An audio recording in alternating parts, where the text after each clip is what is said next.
झालेल्या नगर परिषदच्या निवडणुकीमध्ये माननीय एकनाथभाई शिंदे उपमुख्यमंत्री व आमचे लाडके आमदार संतोषदादा बांगर यांच्यावर जनतेने जो विश्वास दाखवून आम्हाला जो निवडून दिले, त्यामध्ये आम्हाला भरघोस मताने निवडून दिले। त्यामध्ये आमची जनतेचे काम करण्यासाठी आमची जे 4 वर्षात गॅप पडला होता, तो आम्ही या 5 वर्षात पूर्ण गॅप मागील 4 वर्षात भरून काढणार। मागील 4 वर्षात नगरसेवक बॉडी नसल्यामुळे जनतेचा डायरेक्ट कॉन्टॅक्ट होत नव्हता अधिकाऱ्यासोबत व त्यांचा जनतेसोबत होत नव्हता। त्यामुळे जनतेची कामे भरपूर राहिली आहेत।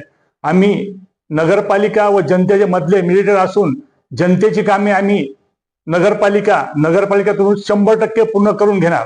स्वच्छता असो, लाईट असो, विद्युत जे असतील ते त्यांची आम्ही जनतेचे काम करतो। घरकुल म्हणजे जे जनतेची कामे ते आम्ही 24 घंटे काम करणार।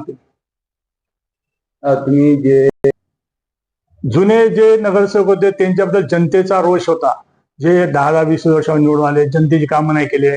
त्यामुळे जनतेने उत्स्फूर्तपणे आम्हाला मतदान केले की आम्हाला जे मतदान पडलं त्यापेक्षा दुप्पट मतदान करून आम्हाला जनतेने केले। मी त्या मायबाप जनतेचे आभार मानतो की त्या जनतेने आमच्यावर विश्वास ठेवला।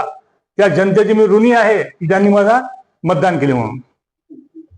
ज्या जनतेने मला मतदान केले, ज्या जनतेने मला मतदान केले नाही, मी त्यांचे सुद्धा काम करणार।